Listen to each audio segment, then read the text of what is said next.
Inside the Tony Shira Show, breaking news. Patrick OSOI will be running for president of the Republic of Kenya come 2027. We called it fast.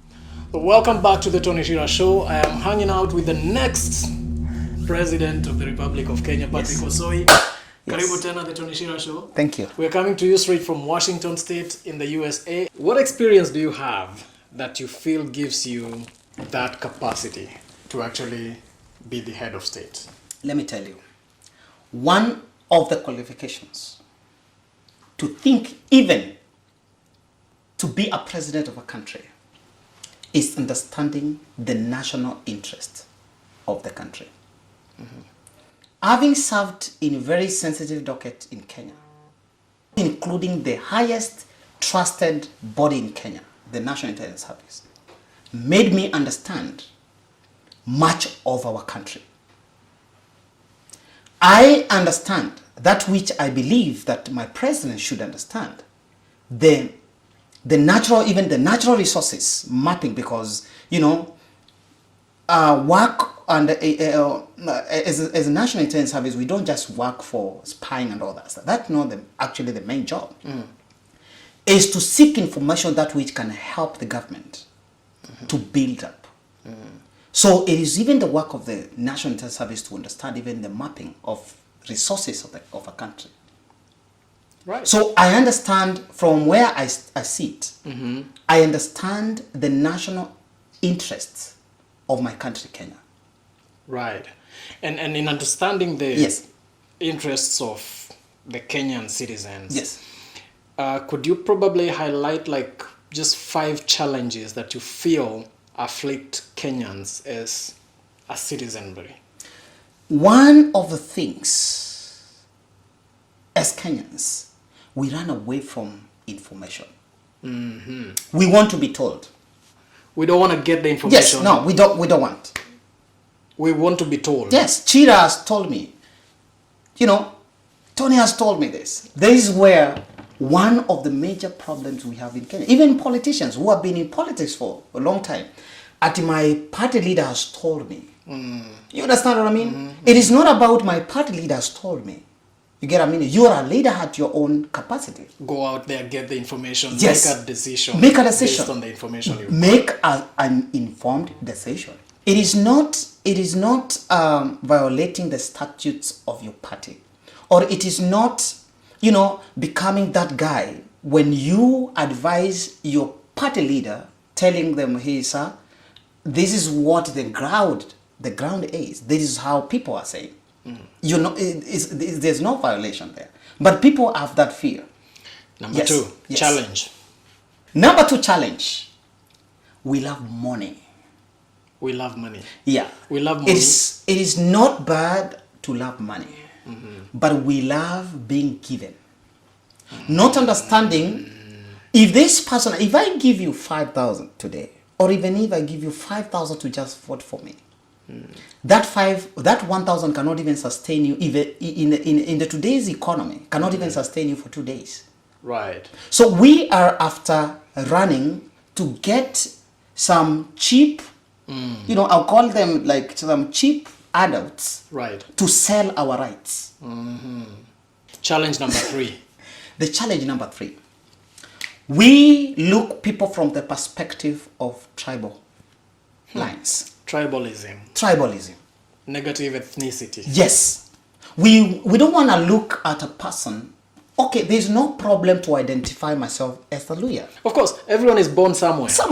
Everyone. There's no problem. Yeah. But that one should not leave me to dictate, or should not leave me to make a decision from the point of this is a Luya, or this is a Kikuyu, or this is a Kamba. If I make a decision basing on where I come from, or I choose a leader, where they come from, then I miss the point. Patrick OSOI does not come from Raila Odinga's family. Patrick OSOI does not come from Uhuru Kenyatta's family. Patrick OSOI does not come from the Mudavadi's family. Patrick OSOI does not come from the Ruto's family. I was very vocal to actually campaign for Ruto, not for any other reason, But because I wanted to break from just believing that we need to have loyals, or there are some specific families and people who need to lead the country. I'm looking for a time where by a Nambian, a Kikuyu, a Kamba will contest for a member of parliament in my place and win. Right. From the point of, we are Luyas fine, but we want a good leadership. Okay, so based on merits. Based on merit. Challenge number 4. We have a rigidity mind. We are not change driven.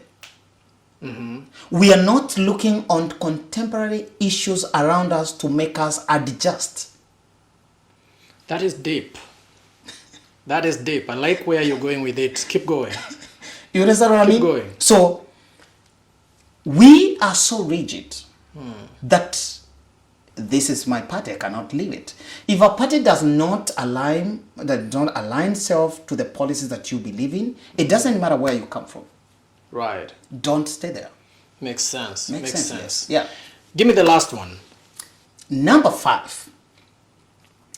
There is a failure to understand the need or the wants among ourselves. People don't want to come together and, agree on something. And you know what? I think you've seen it even within the states here, like among the states and people who have come from Kenya. Yeah, because in a sense, if it's working for you, then you don't care that the other person, is not making it. Is not making it. Patrick. Yeah. Could you highlight maybe, in your own words, ways in which you think other, previous leaders have failed? I would say most of the politicians failed to exhibit the fatherhood in politics. But we've got Baba. Fatherhood, Baba. Wait. Baba is kid, or his kids are supposed to have grandsons. He is a grandfather. Okay. To me. Okay. He's my grandfather. Okay. He's not Baba. Okay. So let's Yes. remove Baba. Let's talk about this political Babahood. So, there are things leaders here. have failed Leaders to become have political failed- fathers.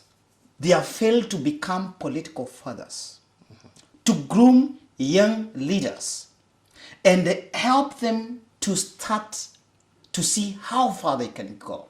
I like that. Yes, I like that. yes. So the established leaders who've been there have not created a pathway for young and upcoming leaders to actually succeed them. Assuming you start in politics when you're 25, right?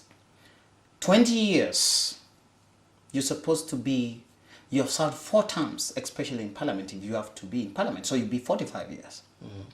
At 45 years, that is when you're supposed to be talking about, or from, let me say from at least 45 years, you should be telling us, like, I want to run for presidency, for example. The reason I'm saying that is because if you stay in any organization for 20 years, you are a potential, or you are good enough to become a CEO of that organization.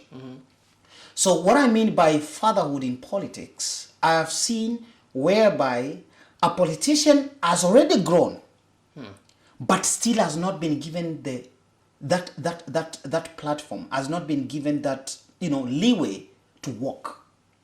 So we still have kids in the name of politicians who have been in politics for a long time.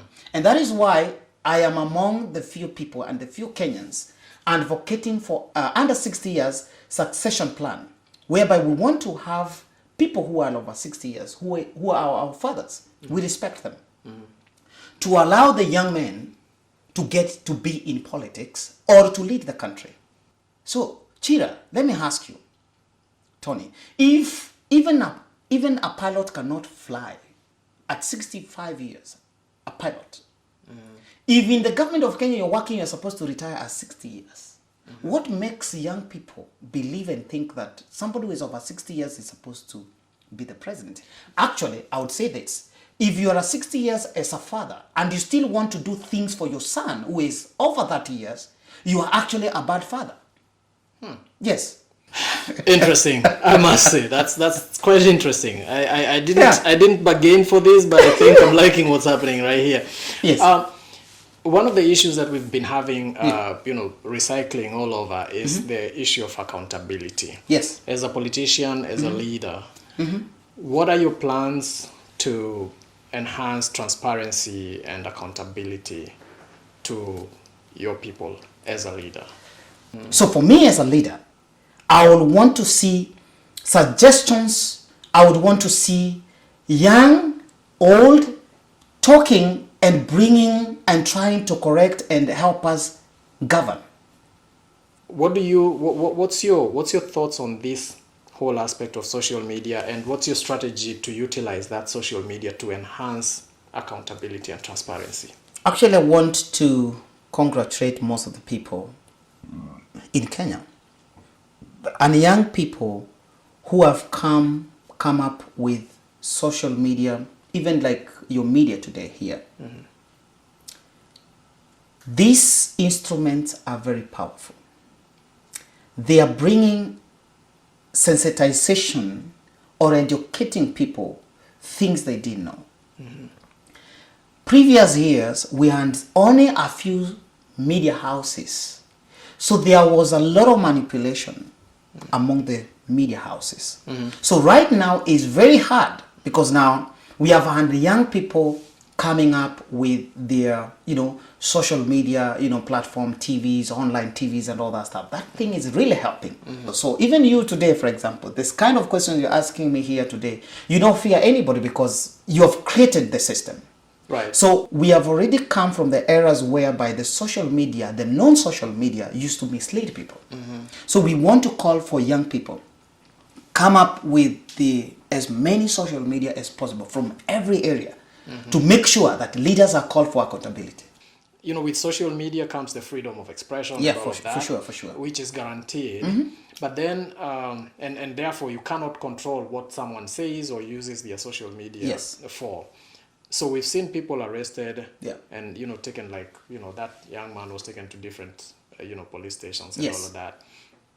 What's your thoughts on, that whole kind of response? Okay, I wouldn't say that I'm advocating for vulgar language or profanity in social media. Correct. It is good to have respect to our leaders.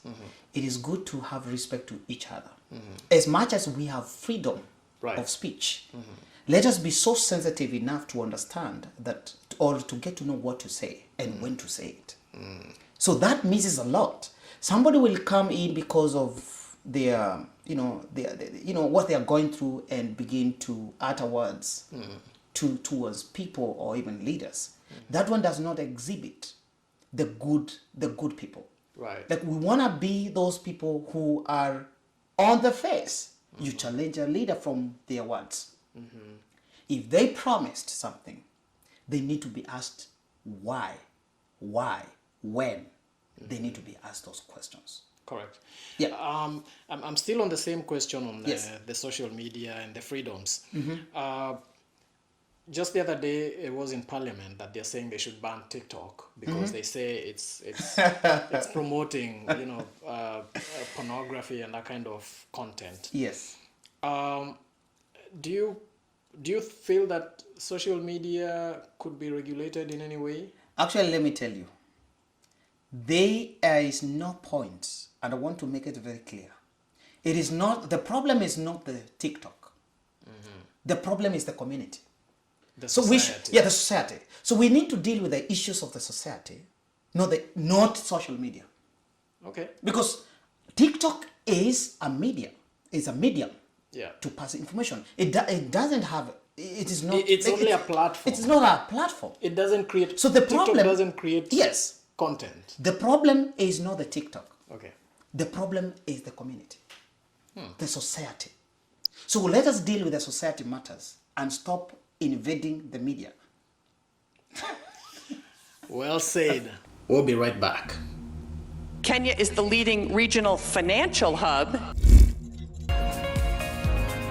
You should be honored with a state commendation. How does that make you feel? Well, it's It's about time. Aerobics in a reggae style.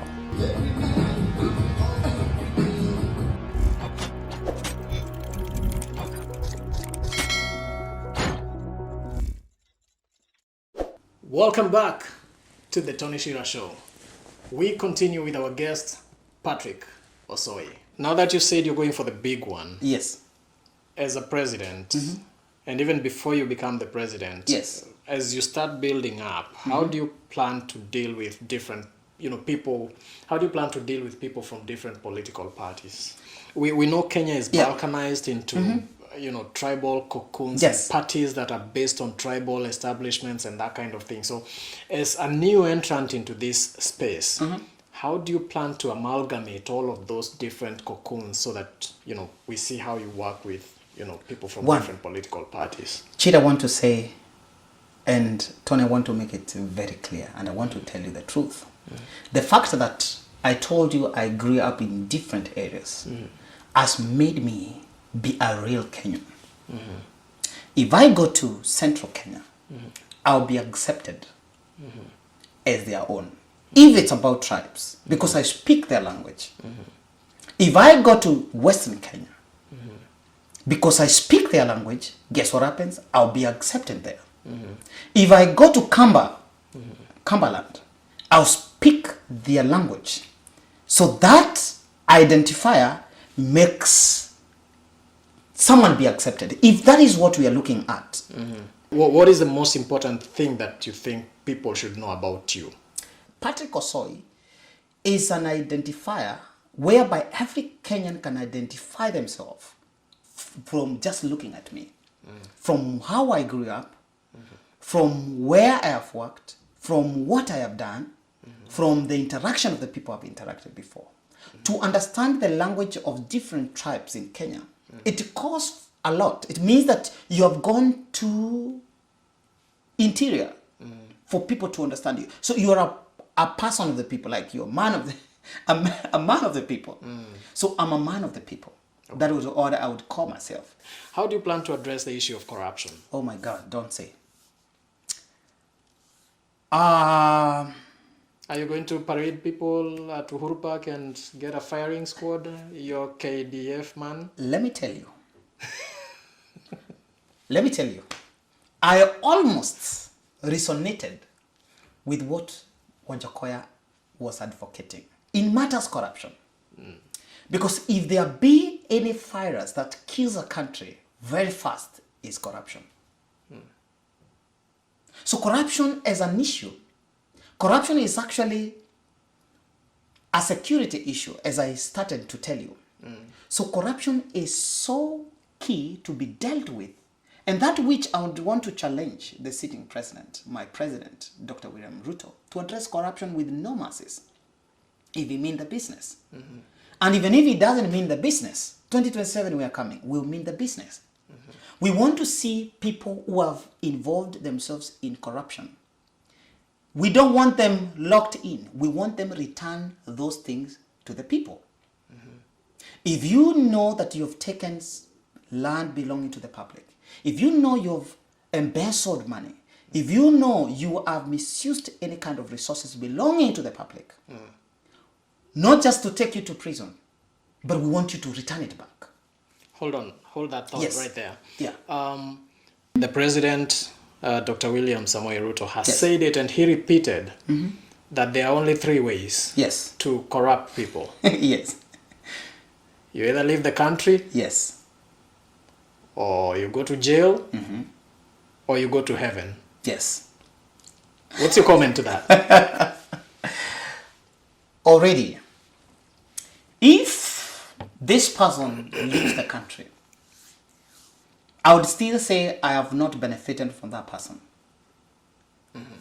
If this person goes to jail, I still have not helped anybody. If this person goes to heaven, whereby his ways to goes to heaven, I don't know. But even if he goes to heaven, I still have not helped. So the most appropriate thing to help and citizens to see and say the corruption is being dealt with is when we know them by names. And that is why I wanted to say that I'll be one of the first president. I don't want to say legalize corruption, but reward people who knows corruption and bring to the government. Yes. If the government has lost 1 billion, and you have the blueprint of how the government has lost that money, and you know it, you bring to the government, you get a commission. The three things that the president said, as I've stated, they have no solution to the people. Okay. We don't just want these people expelled, get into jail and all that stuff. No. We want them bring all what they have stolen from the public. That's the first step. Right. Actually, if I was today the president, before I even talked of any taxation, the first day I would have done is to go to any person, any monies that they were lost. Imagine, we lost monies during a few days to election, 2 or 3 days to election. We lost billions of monies. Up to date, we just quiet about it. Right. Tony, we cannot deal with such people. We cannot deal with such instances. But then the issue has always been the judiciary. The issue, you know, someone says money has been lost. The people are innocent until they are proven guilty. Yes. They are taken to court and the process goes on and on and on and on. And I kind of think like that's how helpless we are as a nation. And people are just sitting and waiting to see what then the judiciary comes up with. Do you think there are reforms that need to happen? Where does the ball drop at? Let me tell you, judiciary has been compromised a lot in terms of judgment. But the issue of investigations starts with the security. That is why I say that when we have good investigations and evidence and witnesses supporting whatever has happened or whatever happened or where the money went and is taken to a judge, I want to tell you that out of the context, out of the content that will be brought on board, that can help the judicial system to make judgment. But at times you'll find the case of corruption start to be getting destroyed from the investigation point of view. So by the time it gets to the judge, it looks like it does not have it's not substantial. Talking about witnesses and evidence and all of that, you know, whistleblowers have been made to disappear. And, you know, when you talk about security, I mean, you know, would then addressing security issue cover these potential whistleblowers and witnesses so that, you know, cases of corruption can be brought up like with the weight that they require? One, I'm yet to see, and I'm also trusting that our sitting president will check or will handle the issue of the police officers, security agencies, in terms of monetary, in terms of money. Because that is where we start. If we have police officers or security agencies that have paid good money, and as I said, trying to reward, if you try to corrupt a police officer, there will be eyes all over. Actually, I will invest in security a lot, I told you. There will be eyes all over. And I say, if you have evidence, witness, you can witness, give evidence of any corruption activity. You get a commission. You get a commission. So that that's now, motivation to report so that now, corruption. yes, so that now, when you are doing it, you're fearing because somebody is watching. Somebody always is watching. And all the time. Macho, I know you mentioned something that you know, Kenyans get influenced by money when it comes to, you know, politicking and the choices that they make. But generally, what's your position or what's your stance on the role of money in politics? Money is very instrumental. But I want to say something. If, as I earlier said, that if we have a community that has been satisfied by resource mobilization, we have a community that is full. So they will make sober decision, not depending on what you give them, but depending on, is this person able to cater for our interests? So we start focusing on the interests of the whole community as a Kenya. What do you expect somebody who has used his own monies to give you to get into a position do? You understand what I mean? But if we decide we are going to elect leaders depending on what they can deliver, guess what happens? We have power to control those leaders because they are not there because of their money. We put them in leadership.